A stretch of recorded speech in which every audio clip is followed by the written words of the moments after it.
AM 1460, the new WXBR. This is Mike Paiva alongside Peter Zimbor. You're listening to the Metro South Morning Show, PM in the AM, right here on the new WXBR 1460. Joining us on the phone right now, former three-time world champion, the total package, Lex Luger joins us on the phone. Lex is talking about his book, Wrestling with the Devil, the true story of a world champion professional wrestler, his reign, ruin, and redemption. Lex, thank you very much for joining us on the program this morning. My pleasure, Mike. Thanks for having me on. Lex, what inspired you to tell your story and to write this book? Well, others did, really. The easy thing for me would have been to go the other direction, just move on with my life and keep my private life private. Mm-hmm. Just a lot of mentors in my life, and people encouraged me that I had a story to tell.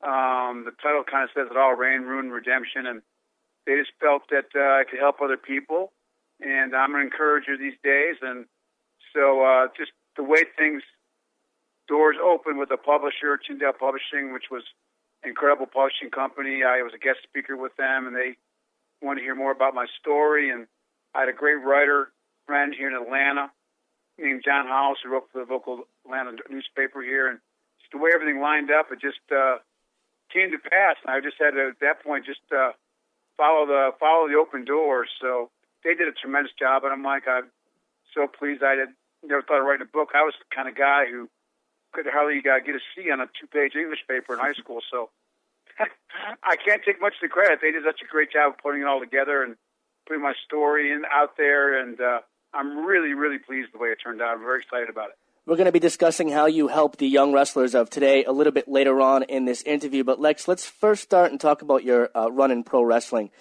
Before you got into wrestling, you were a pro football player and just basically looking for something to do on the off season, correct? I was.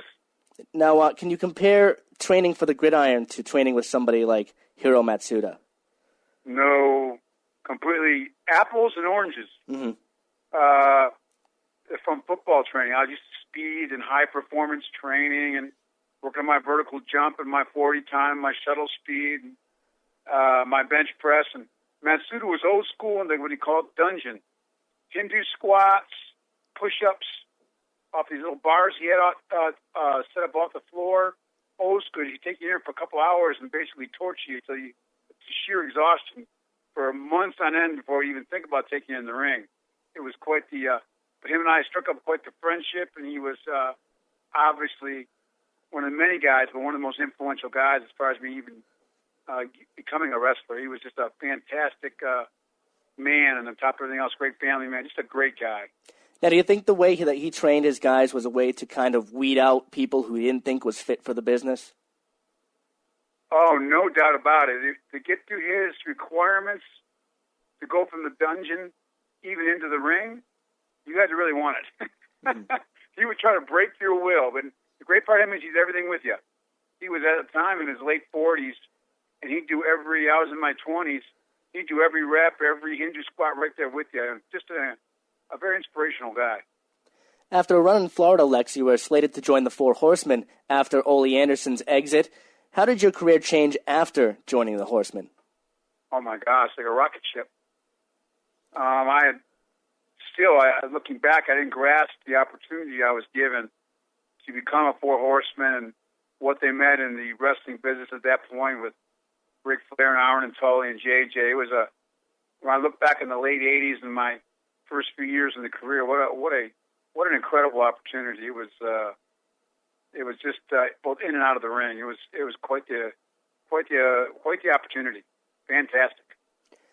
Let's move a little bit further on. In 1992, Lex, you were involved in a motorcycle accident and nearly lost your arm. How close were you to never wrestling again? Near fatal, actually. I lost so much blood.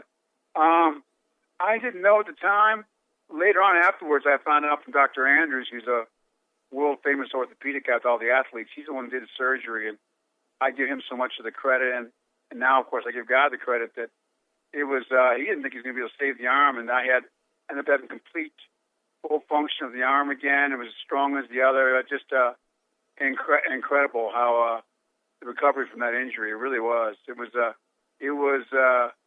definitely thought I'd either lose the arm or have basically probably no function in the arm. So very, very fortunate how that turned out. Let's discuss life on the road a little bit, Lex. In your book, you describe the many temptations that you face, such as drugs, alcohol, and women. Do you think that pro wrestling breeds that kind of behavior, or do you think that it draws in those who are already susceptible to addiction? That's a good question. The cart pulling the horse or the horse pulling the cart? Mm-hmm. I think you get a bunch of young guys that don't have a lot of accountability with money, whether it's rock bands or wrestlers or Wall Street guys. I think they're off hours. It was back then. It really was a work hard, play hard mentality. What goes on the road stays on the road. So really, most of the guys, myself included, fell into living really a double life. I'd be at home in Atlanta, great husband, great father, businessman, owned some fitness centers, and living the life in the country club, in the mansion. Then I'd go on the road, and I'd turn into Lex Luger, the wrestler, with women, wine, and song. So really, literally a double life. I wasn't the only one doing that, of course.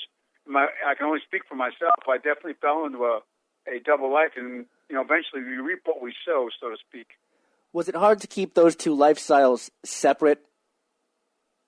It is. In the end, of course, it was catastrophic. But I always thought I had a handle on it. We always do. Lex, shortly after your surgery, you made your debut in WWE as the Narcissist. Did you enjoy that character? Oh, that was probably the most fun character I ever had. I wish I'd been able to work that character longer. It wasn't in the booking cards. Mm-hmm. But I love that character. He was a lot of fun. You also put with Bobby Heenan. What was it like to work with Bobby Heenan at that time? Oh, just a real joy. Bobby's a top pro. What a talent. Fantastic. Really enjoyed that as well. We're speaking with the total package, Lex Luger, author of Wrestling with the Devil, the true story of a world champion professional wrestler, his reign, ruin, and redemption, right here on the new WXBR. Lex, in 1993, you were repackaged as All-American Lex Luger, complete with the Lex Express bus. Lex, as a young fan at the time, I loved this period in your career. But looking back, how much of the red, white, and blue Lex Luger was attributed to Hulk Hogan's departure from the company at that time?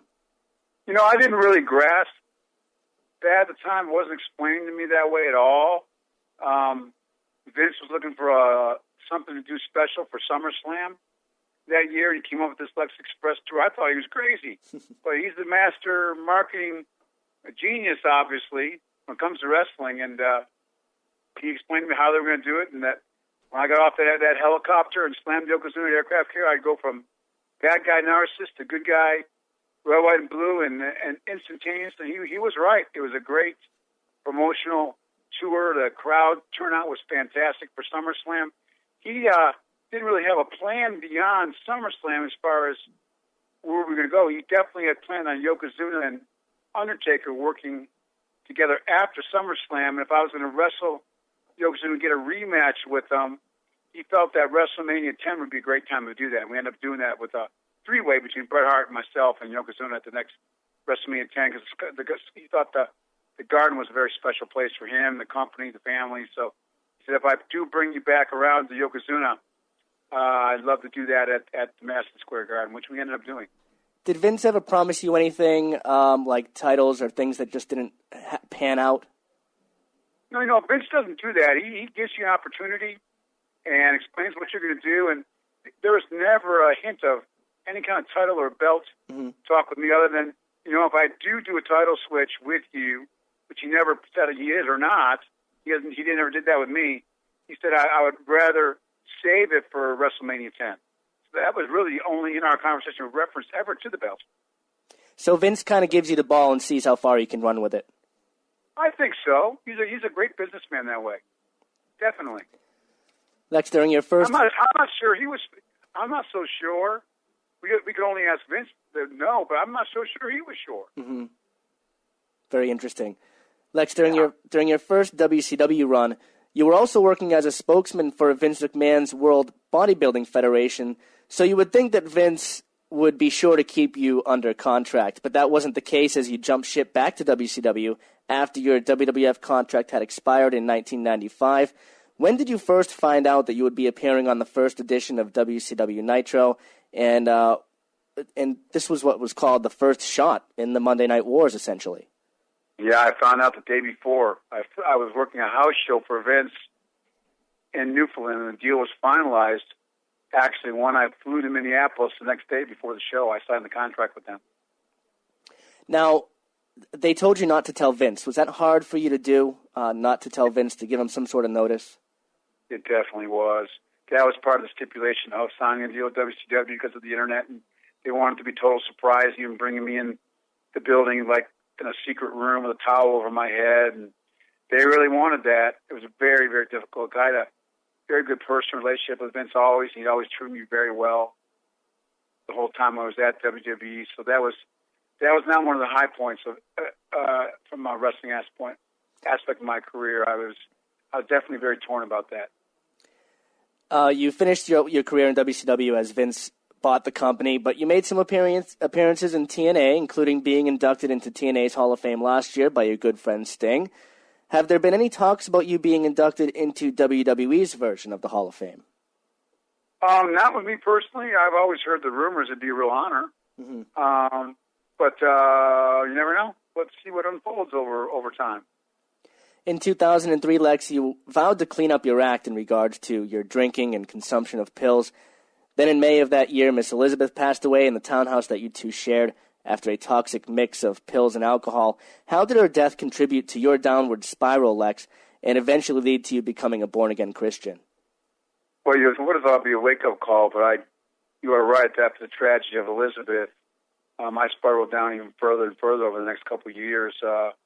Really, the drug charges I had ended me up as a convicted felon, ended up just blatantly violating my probation over and over again until they ended up throwing me out of jail till I finally had one last stint in late 2005 involving a probation violation. I met a jail chaplain. Now, I didn't turn my life around in jail. I was way too stubborn for that, but he became a big part of my life. He found me when I got out of jail, and we became friends, and he ended up sharing the gospel with me, and that was obviously the big turning point for me in my life. I was a proud, self-proclaimed atheist, and that's the way I lived my life. I thought we came from evolution and science, and that was a very dramatic, supernatural change in my life on April 23rd of 2006. I can't imagine the going from one extreme to the other, but at the same time, you've been through so much that I can only imagine that it must have been such a spiritual awakening for you. It was totally. I was ready to admit that God is God and I'm not. It involved surrender, and that was the most difficult thing for me. I was brought up on climb over, climb through, survival of the fittest, suck it up, and to surrender was a whole new thing for me. But I was ready to let my Creator God steer. I had really hit rock bottom, the end of your rope. I had gone below all that. I was ready. My life had turned into a total train wreck, and I was really ready to let Him steer at that point. Do you think that if you hadn't... It's been a supernatural, just a incredible change in my life from that moment forward. Do you think that if you had not made the conversion that unfortunately probably wouldn't be talking to you today? I definitely think I would have been another statistic. I was many times that point in my life talked about online, everything as the next or most likely wrestler to be found dead in a hotel somewhere. So I was probably close to that many times. So I'm very thankful for my life that has gone from then and where it's at now. It's just unbelievable. I'm just thrilled. Once again, we're chatting with Lex Luger, author of Wrestling with the Devil, the true story of a world champion pro wrestler, his reign, ruin, and redemption. In 2007, Lex, you suffered from a spinal stroke, which led to temporary paralysis. Spinal cord injury. Yeah. And that led to the temporary paralysis with you. And how hard was your recovery, and did it sway your newfound faith at all? It was quite the experience. It wasn't a temporary. It was by all the top neurologists on the planet that did the prognosis and diagnosis on me. I was supposed to need stay that way the rest of my life. Paralyzed from neck down, need 24-hour care. Wow. Be bathed, clothed, fed, my teeth brushed, you name it. And the amount of function I have now, live on my own, drive myself around, and just live independently. I'm not pumping heavy iron or running any triathlons yet, but it's been an incredible recovery beyond all their expectations. They really can't even explain it. And it did rock my faith, and a lot of my most devout, incredible men and women of God around me. When something that happens, so that why question pops out. Here the guy, he finally turned his life around, and here I was paralyzed from the neck down. But God's used that in a very powerful way. Got rid of all my self. If you have any pridefulness or self-reliance left in you, paralysis will take that out of you. And it's been an incredible journey that our true strength comes from the inside out, not from the outside in, which I had always depended on so much prior to that injury. And it gave me empathy for others and struggles that they go through. I love to be able to go back now and volunteer at the Shepherd Center, the Spinal Cord Injury Center I was at, and work with the families and try to give them hope that things can get better. And just it's opened so many avenues and doors for me and put so many new, wonderful people in my life that I never had before. It's really turned out to be a blessing rather than a tragedy everybody thought it was. It's been God's really showed me that adversity, He'll bring you through it. And once again, like you said earlier, without my newfound faith, I never could have gotten through that. I had to trust in God because I couldn't do anything on my own. It must have been just an incredible journey. It must have been real liberating for you going from a point of being paralyzed to even, as you mentioned, just driving a car by yourself. Oh, man, I was like a little kid when I drove my car for the first time. I was going to see Nikita Koloff, a wrestler friend of mine, and from Atlanta to Charlotte. And he was like, you almost here? I go, yeah. He goes, who do you have with you? Meaning who was driving me? I go, nobody. He goes, what do you mean nobody? I go, I'm driving myself. I felt like a 16-year-old kid again. It was incredible. The things we can take for granted. Exactly. Lex, we mentioned at the top of the program that you kind of want to use the book as a tool for younger wrestlers to see what life was like and to not go down that path. Currently, you're working again with WWE, this time in a behind-the-scenes capacity, counseling younger wrestlers on how to take care of their bodies in connection with WWE's wellness policy. Do you believe that you're able to help these guys out because of the path you chose in the 80s and 90s? Oh, definitely. It gets their ear of attention. They know what I've been through. I can definitely point out what not to do and try to help them make healthy, positive choices in their life and have a balanced life, both in and outside of the ring for those who choose to. I like to work with a lot of the retired guys now who maybe have some struggles with making the adjustment to their post-wrestling careers. I really enjoyed that opportunity whenever it comes along. And really the purpose of the book was to just really share my story and put it out there for people just a real honest portrayal of my life both in and out of the ring and what God has done in my life has a happy ending and what I know He can do in their lives. It just I'm really pleased with how it turned out. I saw a recent photo not too long ago of yourself and Scott Hall. Scott, of course, living basically with Jake Roberts at DDP's place. Have you talked to him recently? How's he doing? Is he in high spirits? Yeah, man, he comes by my condo here with his son Cody all the time. We get together for breakfast. Scott is doing absolutely fabulous. I'm so proud of him and his development, his relationship with his son and mentoring his son has given him real purpose and direction in his life. He is doing absolutely fantastic. He's done an incredible turnaround. I'm really happy for him. The book He's right down the street from me here now in Atlanta. It's great. The book is called Wrestling with the Devil, the true story of a world champion pro wrestler, his reign, ruin, and redemption.